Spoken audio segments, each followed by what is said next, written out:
Hola, buenos días a todos. Eh, Profesora Marcela Albornoz, profesora Juliet Hurtado. El día de hoy les vamos a presentar una exposición virtual, la cual consta de varias temáticas relacionadas con el proyecto de la Ruta del Bicentenario, 77 días hacia la libertad. En esta ocasión queremos resignificar la historia a partir de temáticas sociales, políticas y culturales, no tanto manejando el ámbito militar, sino tratando de exaltar protagonistas que han sido un poco opacados por la historia. Eh, en este momento vamos a dar inicio presentando a mi compañero Daniel, al profesor Javier Guerrero, profesor también del doctorado en Historia de la UPTC, en el máster mi compañero de Informática, Henry, y sin más preámbulo, vamos a dar inicio a esta gran exposición virtual. Entonces, como decía mi compañero Javier, sin duda vamos a narrar lo que es esta 77 días hacia la libertad. Mi nombre es Daniel Mendieta, soy estudiante de Ciencias Sociales, pasante del proyecto Ruta Bicentenario. Y lo importante de esta presentación es poder, en primera medida, entender la importancia de poder resignificar este evento, el poder entender los pormenores, no solamente desde una perspectiva militar, sino una perspectiva social y cultural. Sin duda vamos a analizar diferentes hechos y diferentes acontecimientos que ocurren allí. Pero antes de esto vamos a iniciar con unos antecedentes de la campaña que se da en 1819. Para esto entonces iniciaremos a hacer un recorrido por lo que fue, por un lado, el primer antecedente que podemos establecer en lo que fue la Guerra de Independencia norteamericana y con ello la promulgación de la Constitución Federal de los Estados Unidos. Esto en 1783. Es importante resaltar este hecho porque es el que va a establecer las bases del pensamiento liberal, las bases de un pensamiento antimonárquico y las que van a convertir a las personas que antes eran súbditos a pensarse como ciudadanos. Igualmente en América, no solamente en Norteamérica sale este proceso, sino que en Sudamérica también va a haber procesos como lo que van a ser los comuneros, tanto en Paraguay como en la Nueva Granada. Eso va a ser muy importante para que como continente empezamos a pensarnos desde una autonomía, no desde lo que digamos, significaría depender de un imperio más grande, no poder pensar nosotros mismos como nación. Igualmente, luego de esto podemos establecer, digamos que un cambio de panorama en lo que es también el cambio estructural y político que se da en Europa. En Europa, como sabemos, había monarquías absolutistas, no había, digamos, que unos derechos para el ciudadano, todos eran, no serían de una manera una condición de servilismo. Entonces nos va a ayudar bastante, o les va a ayudar bastante a ellos, el poder cambiar esa perspectiva, de generar toda una serie de cambios sociales, políticos, económicos, los cuales van a ayudar a que puedan formar repúblicas. El primero que va a formar esto va a ser Francia, con la Revolución Francesa, la cual va a ayudar a formar un pensamiento de insurrección e independiente allí en Francia. Esto va a ser muy importante y fundamental principalmente por un hecho, y es que una vez hecha la Revolución Francesa, esta va a llegar ya por medio del Imperio Napoleónico a España. ¿Y por qué va a ser tan importante? Bueno, porque el rey en ese momento de España era Fernando VII. España va a ser invadida por Francia y el rey va a ser obligado a abdicar. Esto va a hacer entonces que se genere toda una crisis en lo que era el sistema colonial español. De esta manera entonces, este pensamiento que se gestó primero en América, luego se gesta y se fortalece en Europa, nuevamente se va a trasladar a América. ¿Y de qué forma? Bueno, va a llegar a las Antillas con lo que va a ser la revolución haitiana. Esta va a ser muy importante porque es el primer país de Sudamérica que se va a independizar. Entonces, ellos van a independizarse de Francia y van a generar ese pensamiento de insurrección antimonárquico, digamos, un invasor extranjero. Eso sin duda va a inspirar bastante también a la Nueva Granada. De esta forma, entonces, con el rey Fernando VII cautivo en España, se van a formar juntas de gobierno en la Nueva Granada. ¿Y qué eran las juntas de gobierno? Bueno, era la unión de diferentes intelectuales, políticos, pensadores, científicos, los cuales empezaron a pensarse como una nación independiente. De igual manera, empezaron a pedir diferentes reivindicaciones para poder ocupar diferentes lugares, ya fuera políticamente o en los ejércitos, tener mayor participación al interior de la conformación de su propio país. Esas juntas de gobierno van a empezar a formarse hacia 1808, pero solamente hasta 1810 van a volverse revolucionarias, que es allí entonces cuando tenemos la proclamación de independencia con la Junta de Gobierno de Santa Fe. Igualmente se van a formar diferentes juntas de gobierno, las cuales van a generar la promulgación y la creación de la República de la Nueva Granada y se va a generar, pues obviamente, un movimiento independentista. Sin embargo, va a haber un problema muy grande.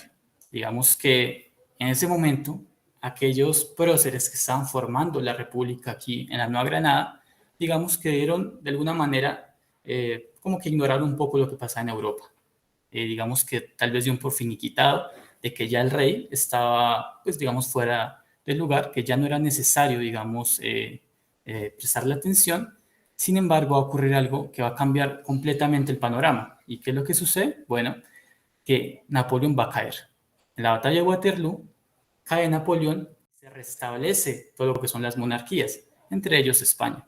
Entonces Fernando VII va a volver nuevamente al trono. ¿Y qué es lo primero que va a hacer? Bueno, va a intentar retomar o reconquistar aquellas colonias que se habían independizado. Para esto entonces pone al mando a un general de las guerras napoleónicas, muy experimentado, el cual se llama Pablo Morillo. Va a ser muy importante ese personaje principalmente porque va a liderar los ejércitos que van a reconquistar la Nueva Granada. Entonces, él va a iniciar un proceso que es bastante conocido, que todos hemos llegado a conocer, que es el régimen del terror. ¿Y qué fue el régimen del terror? Bueno, fue la llegada militar a la Nueva Granada, la incursión con ejércitos para poder someter por medio de las armas a aquellos que se habían independizado. Esto fue bastante conflictivo para, digamos, la gente que estaba allí, porque obviamente fueron totalmente oprimidos. Todos sus deseos iniciales de formar una república, de poder ser independientes, de tener libertad, fue aplastado por parte de los españoles. De esta forma, entonces, se va a extender el régimen del terror desde 1815 hasta 1819, donde va a iniciar lo que es la campaña libertadora. Entonces, bajo ese contexto del régimen del terror, es que se va a formar ese deseo de poder hacer una campaña militar que le dé independencia a la Nueva Granada. Es así entonces como iniciamos como tal la travesía por los 77 días. ¿Qué punto como tal ponemos, digamos, de inicio de esta campaña? Bueno, el 23 de mayo de 1819, en la aldea 70, va a iniciar esta campaña. ¿Dónde queda la aldea 70? Queda en Venezuela, a orillas del río Apure, un río bastante caudaloso y bastante, digamos, conocido de los llanos venezolanos, y allí se van a reunir tanto Simón Bolívar como sus consejos oficiales, la mayoría de ellos venezolanos. Se van a reunir en una pequeña choza y desde allí van a empezar a idear el plan y la estrategia para poder invadir a la Nueva Granada y lograr su independencia. A partir de eso, entonces, inicia una estrategia muy importante, que era llegar a Santa Fe. Era fundamental poder llegar a Santa Fe. Digamos, más allá de que tuvieran ejércitos, tropas, municiones y demás, sin poder llegar hasta allí, hasta Santa Fe, era imposible lograr la independencia. ¿Por qué? Porque no le iban a poder quitar control político al virreinato. Necesitaban poder derrocar al virrey y quitarle ese poder político que tenían. A partir de eso, entonces, inicia todo lo que va a ser la marcha desde aquí hasta finalizado en Santa Fe el 10 de agosto de 1819. Recordemos que dura 77 días esta campaña. Fue una campaña bastante rápida, pero que tuvo bastantes hechos que hay que destacar. Es importante ver esta campaña, como les dije antes, no como un hecho militar netamente. Aquí, digamos, fueron parte de esta campaña como tal diferentes poblaciones, no solamente los militares, sino también niños, mujeres, personas afrodescendientes, indígenas, inclusive algunos miembros del clero. Algunos estaban a favor de la independencia. Entonces no puede verse esto simplemente como un ejército en busca de una campaña o en busca de, bueno, de ganar batallas y demás, sino realmente como todo un movimiento social que buscaba la libertad. cada uno de sus diferentes perspectivas o intereses, pero todos buscan la libertad y poder, digamos, expulsar al gobierno español. Digamos que a partir que inicia esta marcha va a ser bastante difícil un aspecto, y es que empiezan digamos, a marchar por todo lo que por todo lo que es la llanura. La idea es llegar hasta el río Arauca, cruzarlo y entrar por Casanare. Sin embargo, va a presentarse una dificultad inicial muy grande, y es que la llanura está inundada. En ese momento hay un fuerte invierno y eso les digamos, va a dificultar mucho su marcha, principalmente por lo que es, digamos, la fauna silvestre, el ataque a algunos, digamos, animales salvajes, igualmente las enfermedades. Va a ser especialmente, digamos, complicado lo que es el paludismo debido al calor. Esto obviamente va a ralentizar en un inicio la marcha y va a hacer que los soldados en un inicio que salen como tal para empezar esta campaña, pues ya presenten dificultades. Esto entonces en un inicio va a ser bastante difícil. A partir de eso, entonces, también es importante analizar la comida. Digamos que en un principio las fuertes lluvias afectaban la recolección de comida, afectaban el poder tener víveres, el poder tener o poder cocinar también. Digamos, la carne de la llanera va a ser bastante común siempre y cuando el clima lo permita. Entonces van a tener que buscar toda una serie de, digamos, alternativas para poder alimentarse. Es bastante complejo en ese sentido, digamos, la situación que en ese momento tenían para poder alimentarse y para poder buscar víveres como tal. A partir entonces de esta marcha van a encontrarse Simón Bolívar junto a sus tropas con Francisco de Paula Santander. En ese momento él se encontraba en Casanare, allí estaba al mando de un ejército también, y se van a encontrar en Tame, el 11 de junio de 1819.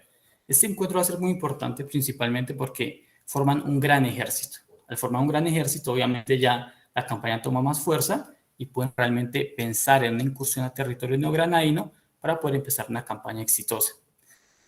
El primer combate que se va a dar va a ser bastante importante, va a ser justamente en un lugar en Paya, bastante, digamos, ya subiendo un poco los llanos. Ese combate va a ser fundamental por una razón, y es que, bueno, es el primero. Si ellos allí perdían, pues la situación hubiera sido diferente, la historia hubiera sido otra. Triunfar en esta batalla para ellos fue fundamental. Allí entonces van a enfrentar el 27 de junio de 1819 las tropas realistas contra las tropas patriotas. En ese momento, el que dirigía las tropas patriotas era Francisco de Paula Santander.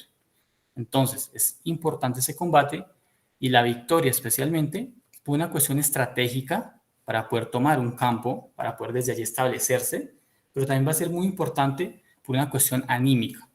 A partir de que ellos puedan llegar aquí, vencer y ganar, les da, digamos que, el ánimo para poder seguir adelante y sentir que era una campaña exitosa. Eso va a ser muy importante, el empezar, digamos, ganando, porque también les va a ayudar a que el pueblo los apoye. Si ellos iniciaban perdiendo, pues obviamente el pueblo tal vez decía, bueno, no, esto no va muy bien, mejor no los apoyamos, no hay, recibamos represalias y demás. En cambio, dado que ganan la batalla, dado que empiezan a avanzar en territorio, la gente se entusiasma y empieza a apoyarlos. Para eso entonces vamos a mirar un video, el cual nos ilustra de mejor manera lo que fue este trincherón y nos muestra especialmente lo que fue el trincherón, digamos sus características y esa fortaleza como tal que es. Vamos a mirar entonces un video que nos ilustra mejor este evento como tal.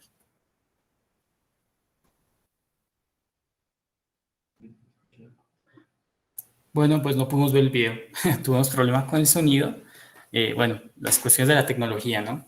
Pero bueno, no importa. Sin duda, después vamos a compartir los videos para que los puedan ver en clase. Son dos videos que hizo el Grupo Bicentenario, muy interesantes, los cuales nos muestran, por un lado, lo que fue, vamos a compartir nuevamente, por un lado, lo que fue como tal la batalla en el trincherón, el combate, y por otra parte, lo que va a ser la subida al páramo de Pismo.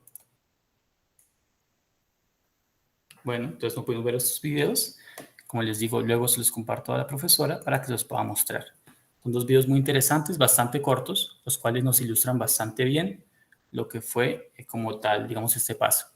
Bueno, luego como tal entonces de lo que va a ser la batalla en el trincherón, allí entonces van a presentar las tropas patriotas al mando de Francisco de Paula Santander y van a enfrentar a los realistas. Se dice más o menos que el trincherón era una construcción en estrella octogonal de 8 puntas y tenía unos muros más o menos de 1,20 m.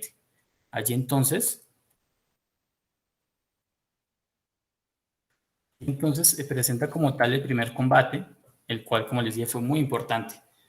Más o menos se dice que podía albergar alrededor de 300 soldados realistas. Ese trincherón como tal era bastante grande y podía albergar bastantes soldados realistas. Era bastante, digámoslo así, fácil de defender. Era bastante difícil de atacar, principalmente por su altura y porque presentaba bastantes defensas. Sin embargo, las tropas van a triunfar en ese combate, van a seguir adelante hacia lo que va a ser el siguiente paso por el páramo de Pisba. Este paso va a ser muy importante y va a ser bastante complicado, principalmente por el cambio de altura. Debemos imaginarnos lo que fue este cambio, pasar del calor de los llanos a pasar al frío de las alturas del páramo. Realmente fue un cambio drástico, lo cual generó en ellos enfermedades. Algunos sufrían, digamos, la pérdida de extremidades a causa del frío, y esto obviamente dificultó su marcha por el páramo. De igual forma, va a ser bastante complicado como tal, porque ellos llevan una gran cantidad de caballos. Obviamente todo lo que son las tropas del llano tenían muchos caballos, tenían una gran caballería, llevaban igualmente animales, y va a ser difícil este paso porque van a perder esto.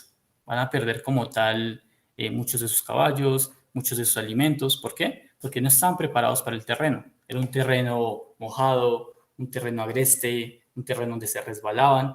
Obviamente allí perdieron gran cantidad de caballos. Esto va a ser muy importante porque en las posteriores batallas que van a tener va a ser muy importante toda su caballería, como vamos a ver. Entonces, después de este paso por el páramo de Pisba, ¿qué hicieron ellos? Pudieron superar este paso y llegar hasta Socha. Van a llegar a Socha el 6 de julio de 1819. Van a llegar las primeras tropas que bajan del páramo. Allí entonces va a ser muy importante como tal la ayuda que le va a prestar el pueblo de Socha a la población, perdón, al ejército y a toda la población que llevaban. ¿Por qué? Porque realmente iban muy mal. O sea, a causa del frío, del hambre, de la hipotermia, necesitaban ayuda para poder, digamos, seguir adelante. Allí entonces, como tal, el pueblo de Socha y pueblos vecinos le van a prestar ayuda. ¿Con qué? Con alimentación, con ropa, muchas veces con armas, inclusive con hombres que se enlistaban en los ejércitos para poder ser parte como tal del ejército. Y también van a ayudarles mucho con caballos. Entonces, esos caballos que perdían en el páramo, ¿cómo los van a recuperar? Pues la gente en Socha y demás pueblos van a ayudarles entregándoles grandes lotes de caballos. Eso va a ser muy importante para las grandes batallas que van a haber. Como tal, podemos, antes de establecer esas grandes batallas que va a haber, que sabemos cuáles son, Pantano de Vargas y Batalla de Boyacá, hubo un combate que a veces, no sé si lo conozcan, a veces se pasa un poco de largo en la historia y demás, pues fue el combate en Gámeza. El combate en Gámeza se va a dar el 23 de julio, se va a dar un combate en lo que se conoce como las Peñas de Tópaga. Digamos que hay dos nombres, siempre han tenido como un debate ahí un poco interesante sobre lo que, digamos, es el nombre. Hay unos que dicen, bueno, es el combate de la Peña de Tópaga, otros dicen, bueno, es el combate de Gámeza. En sí fue un combate muy importante. ¿Por qué? Porque allí en ese combate se va a presentar el mismísimo comandante del ejército realista, José María Barreiro. Se va a presentar allí para poder de una vez por todas frenar el avance patriota. Entonces allí va a llegar como tal la vanguardia del ejército que va adelante de Francisco de Paula Santander, y se van a enfrentar en esta peña. Al final, digamos que es un combate en el cual no podemos establecer que haya ganado uno u otro, sino que simplemente, digamos, miden fuerzas. Allí va a morir un coronel muy importante del ejército patriota, que es el coronel Antonio Arredondo. Hay justamente un monumento muy bello de él en Gámeza. Y allí va a morir este coronel como tal. Era, digamos, un líder muy importante. Va a sufrir esta pérdida y el ejército. Pero luego se va a reponer y va a seguir adelante. ¿Y cómo seguirá? Bueno, por diferentes pueblos de Boyacá. Va a ser interesante, por ejemplo, en Belén se va a unir Pedro Pascasio Martínez, quien va a tener un papel bastante importante en el futuro. Pero a partir de aquí, entonces, siguen adelante. ¿Y hacia dónde? Siguen hacia las llanuras de Bonza. Llanuras de Bonza era como tal, bueno, es un lugar en el cual está pues, rodeado de un gran valle, y allí se van a encontrar los ejércitos, tanto el ejército realista como el ejército patriota. y allí se va a presentar un combate muy importante. Yo diría que, digamos, siempre es importante o siempre es, digamos, cuestión de debate establecer la importancia de una u otra batalla, ¿no? Tenemos establecido Pantano de Vargas y Batalla de Boyacá, pero Pantano de Vargas va a ser muy importante porque, principalmente porque es la batalla, la primera batalla grande de la campaña, donde hubo dos grandes ejércitos enfrentados que pues, o sea, realmente hubiera podido ser desastroso para cualquiera de los dos, pero también porque termina siendo la batalla más sangrienta. Allí se van a perder muchísimos soldados de ambos bandos. Entonces, como tal, se va a presentar este combate. Luego de eso se va a dar lo que es la toma de Tunja, posteriormente la batalla de Boyacá, y van a llegar a Santa Fe. Pero entonces, para poder entender mejor esto y que nos lo narren en primera persona, voy a dejar a Javier, el cual va a narrarles lo que es desde la batalla de Pantano de Vargas hasta la llegada a Santa Fe de Bogotá. Bueno, como decía mi compañero Daniel, hay algunos datos de la campaña libertadora que no se han tenido en cuenta, como cuáles. Por ejemplo, en este momento vamos a tratar lo que fueron las municiones y las armas. Una de las armas que se utilizó constantemente fue el cañón, también el trabuco y el mosquete. Aparte de eso, también tenemos que resaltar armas que ellos mismos fabricaban, como las lanzas, que incluso más adelante les voy a explicar una batalla que hubo entre un lancero y un comandante del ejército realista, los cuales a partir de, eh, a partir de solo sus dos lanzas se enfrentaron. Aquí también es importante resaltar que varias de estas armas durante las batallas se mojaron y no lograron permitir que algunos ejércitos concretaran las victorias. A continuación les voy a narrar un poco de cómo fue la batalla del Pantano de Vargas. Aquí yo creo que muchos de ustedes reconocen el monumento del Pantano de Vargas, pues porque obviamente tiene cercanías a su colegio, ¿no? Exactamente. Allí, en un valle cerca de Paipa, ocurrió esta gran batalla, conocida como una de las más sangrientas, debido a las grandes bajas que hubieron durante la batalla. La batalla comenzó aproximadamente a las 5 de la mañana, cuando 14 balsas que fueron construidas con apoyo del alcalde de Tibasosa, Javier Villate, y varios soldados y varios ciudadanos de cercanías al valle del Pantano de Vargas, construyeron estas balsas con sauce y junco. Aproximadamente a las 5 de la mañana empezaron a pasar las balsas, pero debido a que en ese momento se encontraba una gran glaciación, el río estaba muy crecido. Por eso, varias balsas de estas se destruyeron, otras personas pues casi se ahogan, pero lograron pasar el río. Es así como aproximadamente a las 10 de la mañana, en un punto conocido como la Cruz de Murcia, llegarían a un grupo de reconocimiento enviado por Simón Bolívar, conformado por 40 soldados, los cuales se enfrentarían con 100 soldados del ejército realista enviados por José María Barreiro. Todos son aniquilados, excepto un soldado, el cual da aviso a Simón Bolívar que el ejército realista había tomado las mejores posiciones sobre el campo de batalla. Es decir, el ejército realista ocuparía lo que se conoce como el Cerro del Picacho, el cerro más alto de aquel valle, y el Cerro del Cangrejo. Es por esto que Simón Bolívar decide tomar posición en un cerro conocido como el Cerro de la Guerra o Cerro de Bolívar. Aproximadamente a las 12 del mediodía comenzaría la batalla. Es de resaltar que el ejército patriota venía cansado, aparte de eso venía con hambre, las enfermedades habían dado de baja a varios soldados. El ejército patriota se dice estaba conformado por cerca de 2.200 hombres, mientras que el ejército realista estaba conformado por cerca de 2.900 hombres.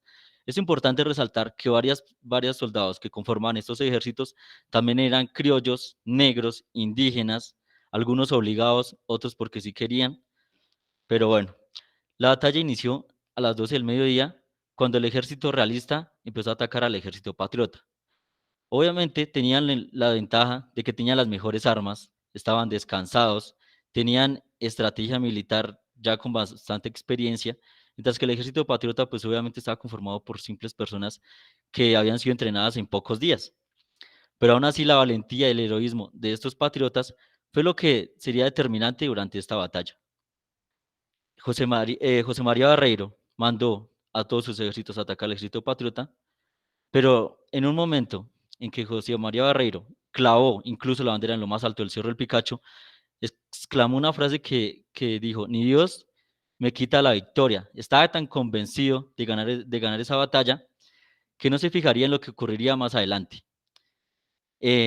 Santander atacó el Cerro del Picacho 4 veces, pero ninguna logró obtener el cerro. Mientras que Anzoátegui atacaría por la derecha el conocido como el Cerro del Cangrejo, pero tampoco obtendrían acabar con el ejército realista. Un momento en donde Bolívar ya estaba desesperado, cuando en ese momento un coronel conocido como, como Juan José Rondón saltó a ayudar a Simón Bolívar con sus famosos 14 lanceros. Es allí cuando tenemos que resaltar las famosas frases cuando dice Simón Bolívar: se nos vino la caballería y se nos perdió la victoria. En ese momento Juan José Rondón acompañó a sus 14 lanceros. Es importante recordar que no fueron 14 lanceros, de hecho fueron 300 más, sino que estos 14 fueron los que tomaron la iniciativa de atacar al ejército realista. Fue cuando Juan José Rondón llegó y dijo: ¿cómo se debe perder la batalla si yo aún no he peleado? Déjeme hacer una entrada.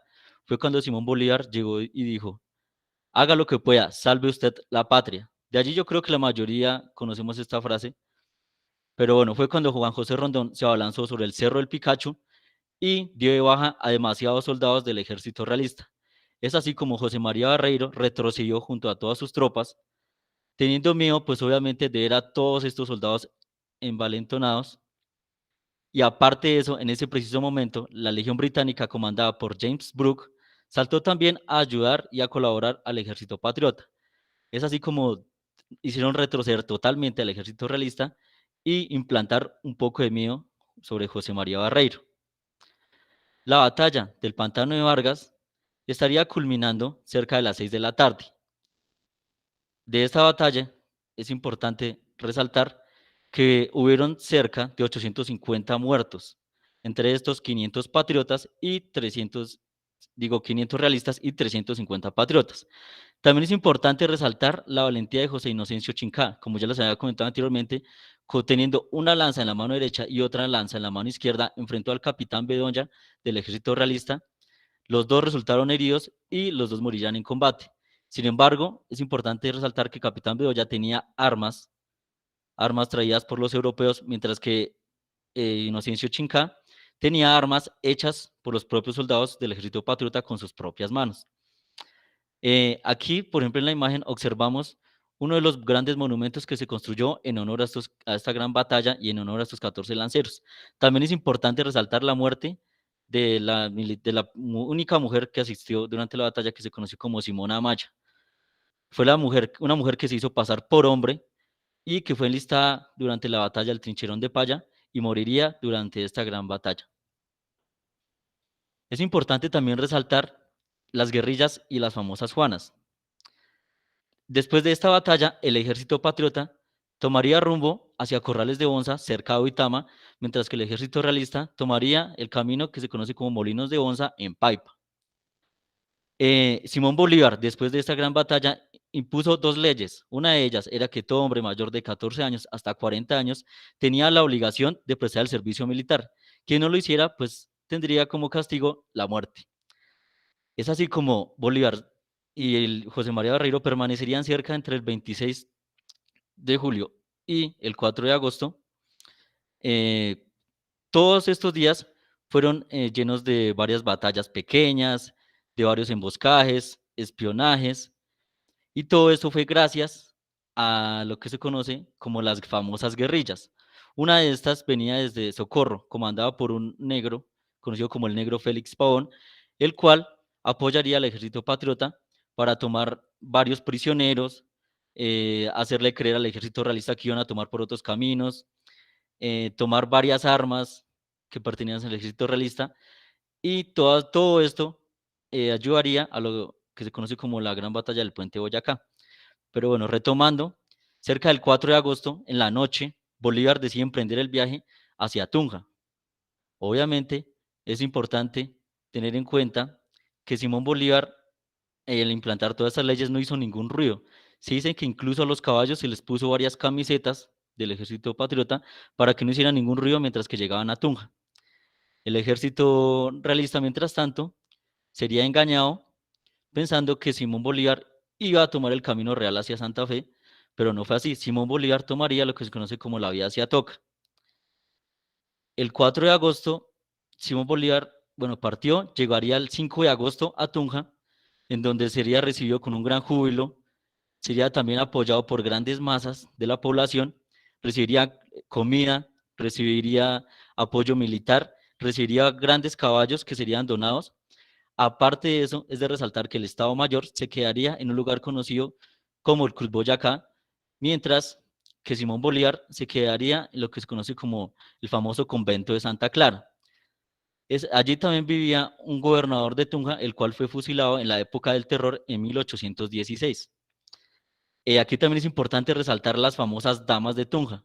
Entre ellas se encontraba la famosa Juana Velasco de Gacho, una mujer que donaría cerca de 2.000 camisetas al ejército patriota.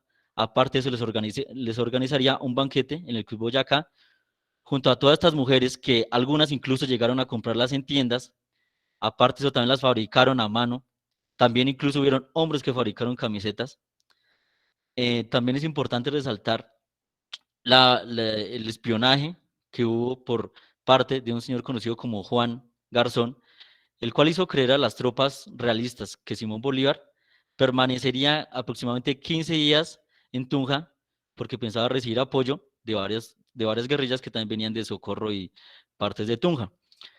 El ejército de Barreiro tomaría el camino que bueno, se conoce como Cómbita y llegaría a Motavita, mientras que el ejército realista permanecería en Tunja tomando estrategias para poder evitar el paso por el puente Boyacá y cortar así las comunicaciones con el virrey Sámano que se encontraba en Santa Fe y esperaba unir fuerzas para combatir al ejército patriota. Bueno, también aquí es importante resaltar lo que les había comentado Juana Velasco de Gallo y las famosas Juanas. Estas Juanas fueron mujeres que sirvieron como médicas, cocineras, amantes, espías, como costureras. Aparte de eso, también sirvieron como mujeres que apoyaban moralmente a los soldados en épocas de crisis, ¿no? Algunos, pues obviamente tenemos que tener en cuenta que estaban alejados de sus familias, otros perdieron sus vidas teniendo hijos, teniendo esposas, teniendo hermanos. Estas mujeres obviamente tuvieron un papel importante, como lo fue Simona Maya, Matilde Anaray, que era tan solo una niña que ayudó con la ropa en Socha, y otros personajes que más adelante resaltaremos. Bueno, Bolívar, cuando estuvo en Tunja, subió a lo más alto, en un lugar conocido como el Alto de San Lázaro, en donde se encuentra actualmente la piedra de Bolívar. Pero allí se dice que ese no fue el punto desde donde Bolívar observaría toda la batalla, sino sería unos metros más hacia allá. Es así como cerca de las 5 de la mañana, Bolívar recibiendo eh, información por uno de los espías que habíamos comentado, Julián Garzón. Este hombre dio aviso a Bolívar de que el ejército realista iba a tomar camino por lo que se conoce como la vía hacia Samacá y llegando hacia el puente de Boyacá y luego llegando a Santa Fe, Bogotá. Es por eso que cerca de las 10 de la mañana, Simón Bolívar decide encargar a Santander y a Anzoátegui que llegaran lo más pronto posible a un lugar conocido como la Casa de Teja en el puente de Boyacá. El puente de Boyacá es un angosto valle por el cual transcurre el río Teatinos o río Boyacá. Este río Boyacá, de la misma manera como ocurrió en el pantano de Vargas, estaba totalmente crecido debido a la época de invierno por la que estaba transcurriendo en ese momento. Bueno, es así como cerca del mediodía llega Santander con su ejército y encontrarían al ejército realista almorzando. Obviamente tomaron por sorpresa al ejército realista porque ellos nunca se iban a esperar de que el ejército patriota llegara allí, porque obviamente tenían información falsa de que iban a durar 15 días. Sin embargo, presentaron batalla. Es así como cerca de las 2 de la tarde comenzaría el enfrentamiento. Llegarían a un lugar conocido como el Cerro del Tobal. Santander, junto a Anzoátegui, harían retroceder al ejército realista en proximidades al puente de Boyacá. La idea de Simón Bolívar era emboscar al ejército realista tanto por el frente como por la retaguardia. Es así como lograría la victoria, no sin antes enfrentarse también a José María Barreiro, el cual llegaría por el camino hacia Samacá y también trataría de ayudar al ejército. Pero no sería posible porque saltaría lo que se conoce como la Legión Británica, Batallón Rifles y Anzoátegui. Cerca de las 3 de la tarde, Simón Bolívar está tratando de buscar la estrategia para poder pasar el río y poder lograr la victoria. Fue allí cuando encuentran a una niña conocida como Estefanía Parra, de tan solo 10 años, la cual estaba acompañada de su hermanita menor, la que les indicó un punto conocido como el Punto del Molino, que era el lugar más propicio para que el ejército patriota pudiera atravesar el río. Es así como el grupo de guías de Casanare, por la espalda, logra coger al ejército realista y por el frente atacaría a Santander, encerrando así en el puente de Boyacá a prácticamente la mayoría del ejército realista. José María Barreiro, al ver esto, intentó tratar de ayudarlos, pero fue imposible. Fue imposible porque todos estos soldados habían llegado envalentonados con las ganas de lograr su independencia, que evitarían que hubiera comunicación entre los dos grupos. Es así como cerca de las 6 de la tarde se acabaría esta gran batalla en donde el ejército patriota obtendría el triunfo. Es importante resaltar que en esta batalla morirían, por parte del ejército realista, morirían cerca de 100 soldados y 150 permanecerían heridos. Por parte del ejército patriota, morirían 13 soldados y 53 permanecerían heridos. Se dice que el ejército patriota tomó como rehenes, como prisioneros, a cerca de 1.500 soldados del ejército realista. Con esta batalla se lograría dar el salto a la independencia de la Nueva Granada. Es así como Bolívar, ese mismo 7 de agosto, eh, recibió información de que José María Barreiro se encontraba en un lugar conocido como las Piedras de Barreiro. Es importante resaltar en este momento la valentía de Pero Pascasio Martínez, un niño con tan solo 14 años de edad, que como ha mencionado mi compañero Daniel, en las Piedras de Barreiro, lo encontraría junto al negrito José, y en ese momento José María Barreiro intentó sobornar al niño con unas monedas de oro, a lo que él respondió, dijo, bueno, lo tal fue que él no se dejó comprar. Es importante resaltar también la valentía de este niño, porque es así como descabezaría al ejército patriota. Y así evitaría que se volviera a conformar y evitar lo que más adelante transcurriría como casi toda la independencia de América. Aquí también, por ejemplo, podemos observar la valentía de Estefanía Parra, que sin ayuda de ella, el ejército patriota no hubiera podido realizar esa estrategia envolvente para poder encerrar al ejército realista. Bueno, ese mismo 7 de agosto, Simón Bolívar, junto a su Estado Mayor, pasarían la noche en Venta Quemada. Es allí donde se dice que se firmó el Acta de Independencia. Aproximadamente el 10 de agosto, Simón Bolívar llegaría a Santa Fe, pero es importante resaltar que el Juan Loño, uno de los que era el gobernante de Tunja, junto a varios soldados, escaparían a Honda, vía hacia Honda, el río Magdalena y hacia la costa. Estos soldados obviamente escaparon debido a que tenían en cuenta que si ellos eran capturados, pues tomarían represalias e incluso les daría muerte más adelante en Santa Fe. Entonces lo que hicieron fue huir. En este momento es importante resaltar que 2 soldados comandantes del ejército realista huyeron hacia Santa Fe, dando aviso así al José Virrey Sámano y otros simpatizantes del ejército realista que el ejército realista había perdido la batalla del puente Boyacá. Es así como todas estas personas aterrorizadas, con miedo, decidieron huir de la misma manera hacia Honda y hacia la vía del Magdalena. Bueno, es así como Bolívar llegaría el 10 de agosto a Santa Fe, Bogotá, donde implantaría varias leyes, entre estas que varios soldados fueran hacia donde había huido el ejército realista y trataran de capturar a los soldados que se habían escapado. Más adelante, también es de resaltar que Santander daría muerte a los soldados que tenía prisioneros, debido a que el pueblo quería la libertad de estos grandes dirigentes, pero Santander, viendo esto, decidió cortar de raíz todas estas ideas realistas y tratar de regresar a la monarquía. Es así como se obtendría y se acabaría con todo este terror implantado por España. Y es así como la Nueva Granada obtendría la independencia total de los españoles. Es así como voy a dar paso a mi compañero Daniel para que les explique un poco más de la gran campaña libertadora en América por parte de Simón Bolívar.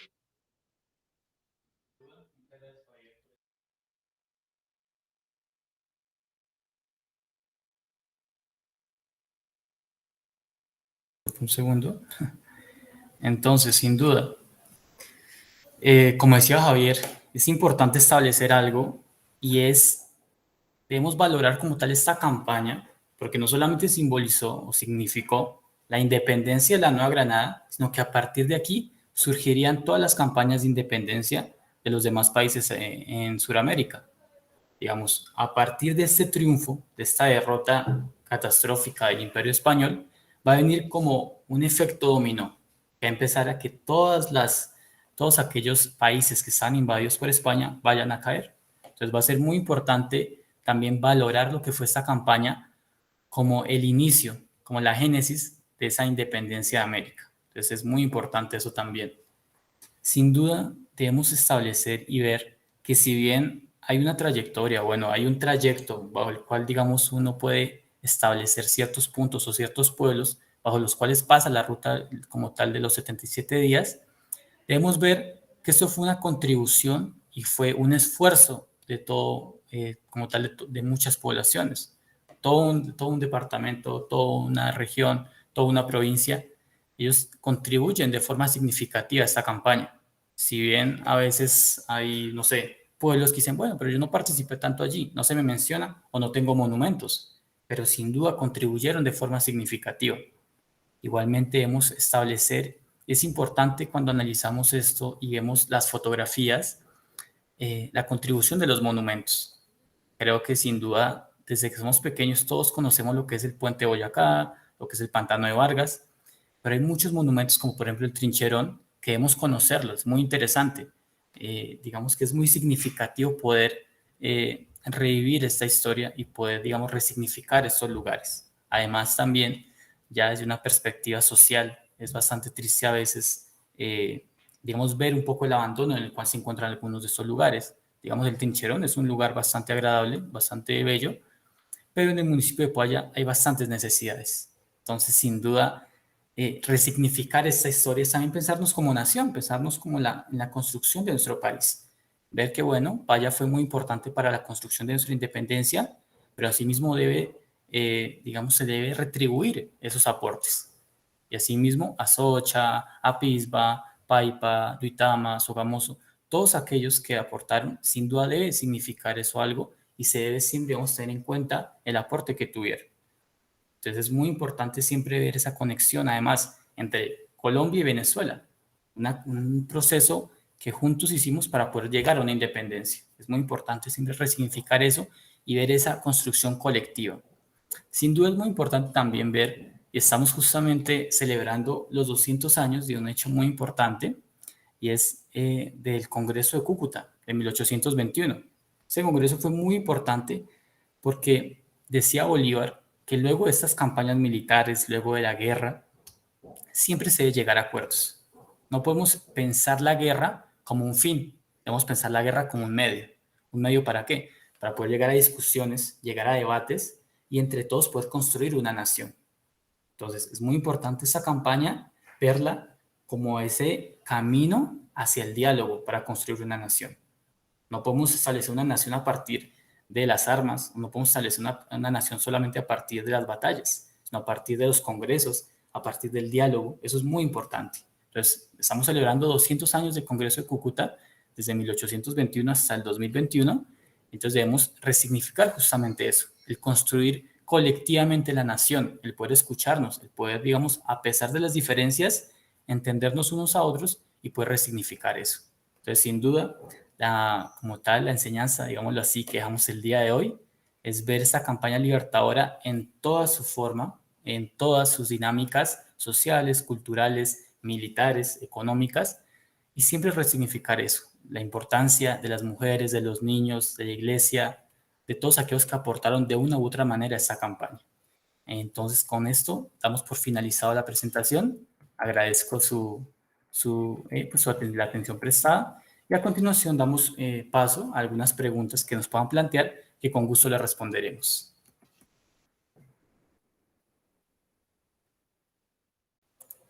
Pronto, profesora, si hay alguna pregunta que podemos de pronto en el chat anotarla y podemos responderla. Voy a dejar de compartir. Ahora sí.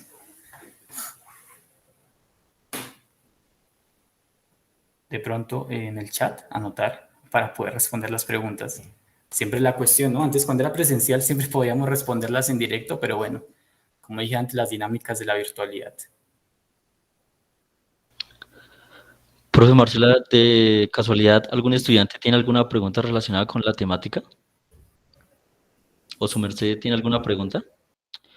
Bueno, una de las mayores repercusiones que ha tenido la batalla, las grandes batallas que se libraron, no solo las grandes, sino también las pequeñas, fueron trascendentales para que esta fuera conformada la República o la famosa nación. El nombre que hoy tiene Colombia como República de Colombia fue a base de toda esta gran batalla. Aparte, imagínense, donde hubiéramos seguido como esclavos, por decirlo así, sin derechos, eh, por parte de los españoles, que eran los que nos cortaban todos los derechos legítimos que teníamos como seres humanos, hoy en día no tendríamos lo que se conoce como, lo que se conoce como que con los famosos derechos humanos, aparte eso no tendríamos derechos igualitarios, pues los hijos de españoles tendrían mayor educación, tendrían más oportunidades de trabajo. Aparte de eso, respecto a nuestra política, nosotros que somos los que debemos organizarnos políticamente y socialmente, no tendríamos todas las posibilidades que tenemos de participación hoy en día. Hay varios mecanismos de participación que se han olvidado, como lo fue el cabildo abierto, y hoy en día se ha olvidado demasiado. Y hay que tener en cuenta que las juntas de gobierno, que en esas épocas eran las que escuchaban al pueblo, hoy se ha perdido. Sin embargo, es importante resaltar que hoy en día tenemos más posibilidades de participar políticamente, ¿no? Mediante el voto, mecanismos de participación también como el plebiscito, el referendo, la revocatoria de mandato. Es así como podemos decidir sobre lo que nosotros queremos para nuestro país. No simplemente que tomen las decisiones por nosotros mismos, sino que nosotros seamos partícipes de esa democracia que debemos conformar entre todos y no simplemente unos pocos. Esa es una de las partes. Ya le doy paso a mi compañero Daniel también para que les dé un poco de sus puntos de vista. Bueno, sin duda, lo que se va a ir es muy importante, pero cuando miramos como tal y examinamos lo que fue como tal esta campaña y lo que fue el proceso que desató, para la actualidad podemos ver una influencia fundamental y fue la conformación de nuestro país. Sin duda, poder ver esto va a ser importantísimo. ¿Por qué? Primero, porque obviamente es nuestro relato fundacional como nación. A partir de aquí es que se funda nuestro país. Dejamos de ser súbditos, pasamos a ser ciudadanos. Eso va a ser muy importante porque obviamente nos otorga derechos. Puede que en un principio fueran derechos bastante escasos y para unos pocos, pero fue un inicio para poder formar un Estado social de derecho, poder establecer un país con derechos para todos y con cierta igualdad. Entonces es muy importante mirar eso. Digamos, si podemos entender este proceso no solamente con un proceso histórico, digamos, del pasado, sino que realmente nos impacta actualmente, porque toda la que es nuestra conformación como país se establece a partir de allí.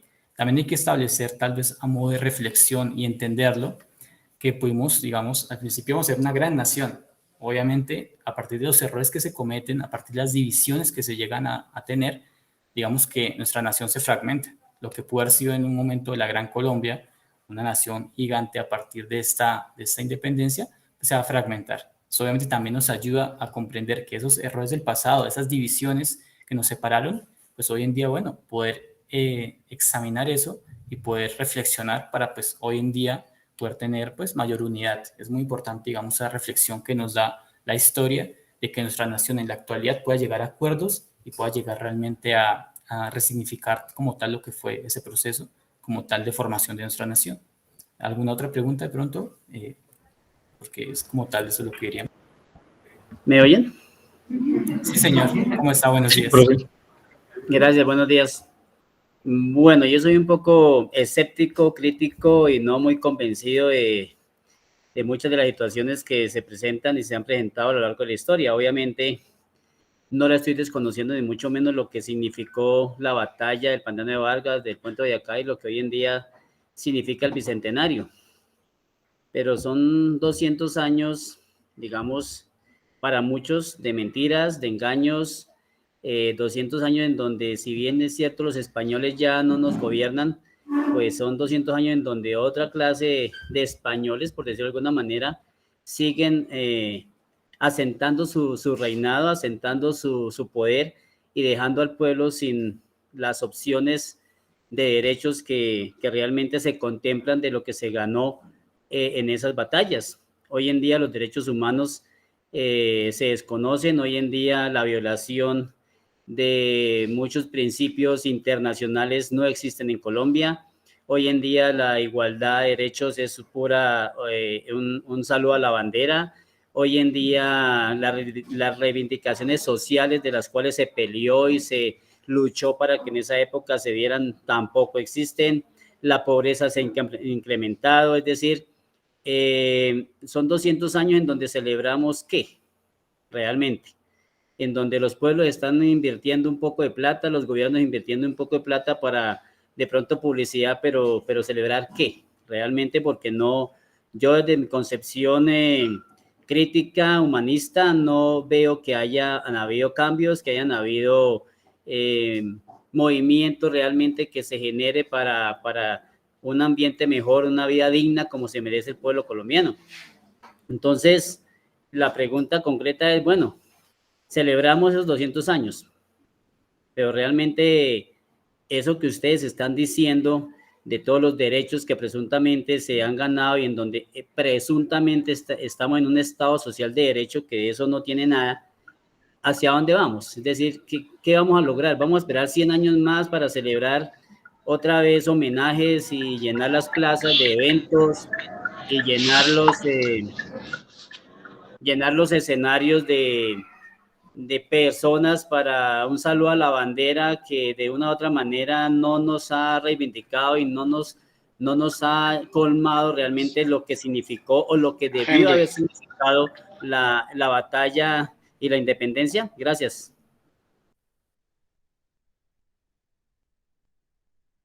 Profe Javier, ¿se me quiere decir algunas palabras? Primero que todo, saludar a todos los estudiantes, las estudiantes, al rector, a nuestros colegas y pues manifestarle nuestro agrado de estar ahorita en nuestro colegio agropecuario de Paipa, que tiene una tradición muy importante, además en un municipio que forma parte de la Ruta de la Libertad. Bueno, yo quería, sobre lo que se está debatiendo, señalar lo siguiente. La independencia fue un proceso inconcluso. Indudablemente, muchas de las reivindicaciones que se dieron en esa Ruta de la Libertad fueron falseadas, porque la revolución de independencia y la revolución en todo el continente fue apropiada por unos criollos que tenían unos intereses y que fueron en última los terratenientes de los encomenderos, los hacendatarios, que durante la época colonial fueron la clase dominante y fueron los aliados del colonialismo y de la monarquía. ¿Qué es lo importante que estamos conmemorando, no? Estamos conmemorando que ya no somos monarquía, que somos una república inconclusa y imperfecta, pero somos una república que construyó y luchó por el ideario de la democracia y de ser república. Quizás hoy no sea importante ser república, pero fue una lucha continental desde Alaska hasta la Patagonia, donde se inventó la primera república moderna, que no fue en Francia, en la Revolución Francesa, fue en los Estados Unidos, pero fue una revolución que fue muy importante. Por ejemplo, los comuneros fueron fundamentales como revolución fundamental para la construcción de lo que hoy es en Sudamérica la democracia y la república. Entonces, hoy tenemos que primero ubicarnos históricamente hace 200 años, cómo estos 77 días fueron el derrumbe del virreinato e inicia la derrota del imperio más grande que había habido hasta entonces en la historia de la humanidad, en donde no se ocultaba el sol, desde Filipinas hasta América. Fue el imperio más grande y la armada más importante que ha habido hasta entonces fue la Armada Española. Fue una armada que solo fue derrotada, luego fue creciendo la Armada Inglesa, pero era la armada más importante. ¿Qué es lo que qué podemos conmemorar hoy con todos los reclamos que se hacen a la república que hoy vivimos? Primero, recordar que esa revolución abolió la esclavitud. Segundo, que destruyó, se suponía, el vasallaje indígena. Hubo incomprensiones. Por ejemplo, el voto femenino no se viene a lograr en Colombia sino hasta 1957 con un decreto de Rojas Pinilla. Pero la lucha de las mujeres fue parte. En 1857 hubo una constitución en Vélez que tenía voto femenino. Indudablemente que hay una deuda con las mujeres por no haberse instaurado con la República la ciudadanía femenina y el derecho de las mujeres al voto, y no solo al voto, a la ciudadanía. Es muy grave que la República haya tenido desde el 21 hasta 1851 esclavos.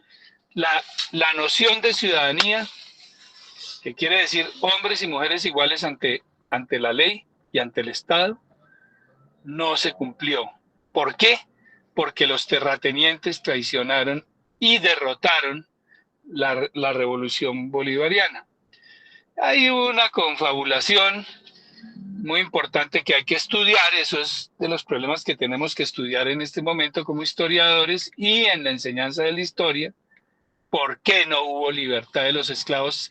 Si hubo una promesa de Bolívar en Haití, cuando le salva la vida, a Bolívar lo iban a matar en el 15, en Jamaica, en diciembre, después de la publicación de la Carta de Jamaica, y lo protege Alexander Petion, el comandante de la revolución haitiana, la única revolución de negros y esclavos que ha habido en la historia de la humanidad. Y en Haití lo protegen y le apoyan la Legión Británica, le apoyan su campaña independentista, pero Bolívar le promete a Petion que el primer acto de su gobierno será la libertad de los esclavos. ¿Por qué el Congreso de Cúcuta y el Congreso de Angostura, ambos congresos, no decretaron la libertad de los esclavos, sino la libertad de partos? Eso es una pregunta histórica que hay que absolver. Ahora, yo no soy pesimista. Los derechos humanos surgieron en América, en las constituciones, sobre todo en la de Filadelfia, en las constituciones federal de los Estados Unidos, y luego se trasladan a Francia. Francia propaga los derechos humanos, pero los derechos humanos surgieron en América. Y yo los invito a leer el Memorial de Agravios del cacique Turmequé, que es del siglo de 1500 y tanto, del siglo XVI en Boyacá. Lo importante que es ese documento del Memorial de Agravios del cacique Turmequé. Pero los derechos humanos surgen en América, sobre todo en un debate que se conoce como la controversia de Valladolid, donde el cura de las Casas, ustedes lo recordarán, y el cura San Pedro Claver le debaten al rey en un tribunal, al emperador, si los indios tienen alma. Y ahí empieza la conquista de los derechos humanos. Luego se preguntarán si los negros, San Pedro Claver va a preguntar si los negros tienen alma. Imagínense ustedes que los americanos originarios de este continente no hubiéramos tenido alma en ese debate. ¿Cuál hubiera sido la suerte de estos hombres y mujeres cazados como animales en África? Ahora, que los derechos humanos son una tarea por construir y por cumplir, sí.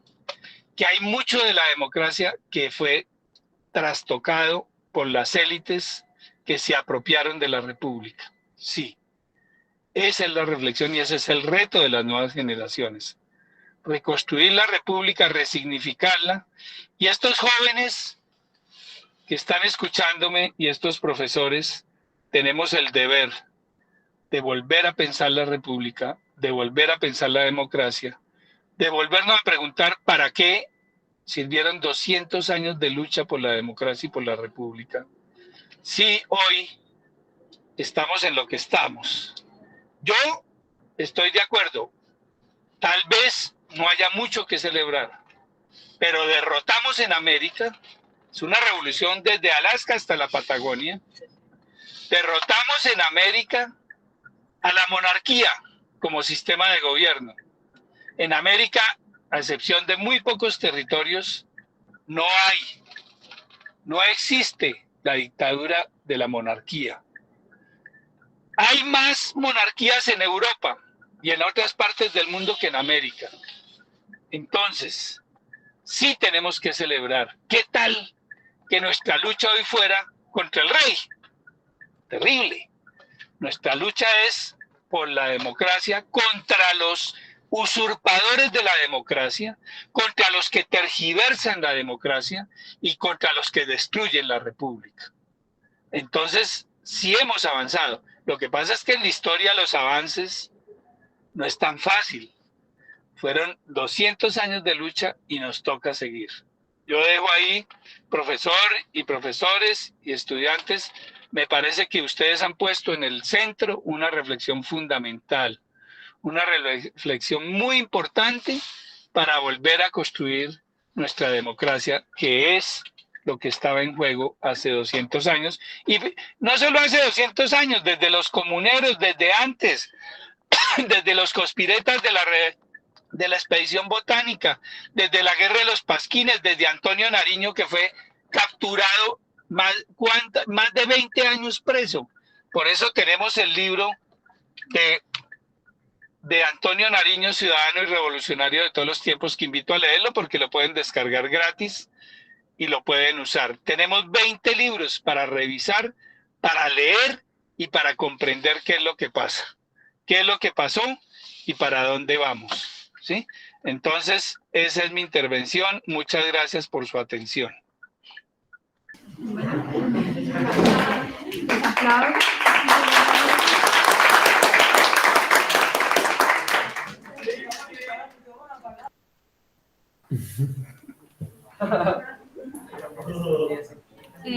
Bueno, de parte de nosotros, del Instituto Técnico Agrícola de Paipa, agradecerles esta conferencia muy ilustrativa y pues quedamos atentos para próximas conferencias. Estamos seguros que esta generación que estamos formando es necesario e importante que establezcan esa relación pasado, presente y, claro, la influencia en un futuro próximo como el que ellos van a vivir. Entonces es necesario también rescatar e involucrar en nuestra vida cotidiana todos esos saberes históricos del por qué y quiénes somos como colombianos, como americanos y como boyacenses. Muchísimas gracias por esa ilustración y no, pues agradecerles a Javier, a Daniel y por supuesto al doctor Javier Guerrero Barón esta conferencia y que nos tuvieron en cuenta para tan importante hecho. Gracias. Vale, profesora, muchas gracias. Sí, sin duda, es importante reflexionar sobre esto y poder, bueno, seguir construyendo la nación. A ustedes muchas gracias, a profesora, al rector, a todos los que hicieron posible esta transmisión, especialmente a los estudiantes por su tiempo, por su atención. Realmente muchas gracias. En nombre de todos los participantes y todos los miembros del proyecto Ruta Bicentenario, realmente agradecerles por su atención y bueno, hasta una nueva oportunidad, nos veremos. Muchas gracias. De mi parte, profe, muchísimas gracias por la gran participación, por darnos una buena acogida en la institución educativa técnica agrícola de Paipa. Agradecer también al rector Luis Alfonso Niño, a la profesora Marcela Albornoz y a la profesora Julieta Hurtado porque sin su ayuda no hubiera sido posible esta exposición virtual, 77 días hacia la libertad, con apoyo del proyecto Ruta del Bicentenario. Entonces, muchísimas gracias, espero les quede de lección. Ustedes son los únicos individuos que pueden cambiar la sociedad. Depende de ustedes que esta gran república, como nos nombraba el profesor Javier Guerrero, se reconstruya y se piense desde una manera más participativa y democrática. Es verdad que actualmente estamos en una gran crisis social, pero no es tampoco para desfallecer, sino es como más para llenarnos de valentía y de heroísmo como fueron los soldados que lucharon por sus derechos y que en ningún momento, a pesar de las adversidades, se dejaron de caer, sino que lucharon por lo que querían y lo obtuvieron. Obviamente todavía estamos en grandes cambios, pero yo sé que se puede, es deber de nosotros y nosotros como docentes implantar esa idea de cambios en nuestra sociedad. Muchísimas gracias. Si me dejan cerrar una idea, les agradezco. Claro, profe, dale. ¿Sí? Bueno, lo importante es tener claro qué es la historia. En la Comisión Asesora para la Enseñanza de la Historia que está reunida en este momento con el Ministerio de Educación Nacional por una ley de enseñanza obligatoria de la historia que está vigente y salió en el 2017. Yo formo parte de esa comisión. Quiero decirles lo siguiente, allí estamos debatiendo muchas cosas y hay una pequeña definición de historia que quiero dejarles como que ya la debieron haber visto, pero la pequeña definición de historia que estamos trabajando es que la historia es un conocimiento riguroso del pasado para solucionar problemas del presente y para transformar y construir un mejor futuro. Por eso los invito a los 20 libros gratuitos de la Ruta del Bicentenario sean usados en las clases, pero sean leídos por amor y por deseo de saber por parte de los jóvenes, de los niños, las niñas y los jóvenes que están formándose para construir un mejor futuro. No se les olvide que la historia es una herramienta profunda de transformación del presente. Muchas gracias. Vale. Muchas gracias entonces, hasta una nueva oportunidad. Les agradecemos su atención y bueno, muchas gracias a todos. Gracias.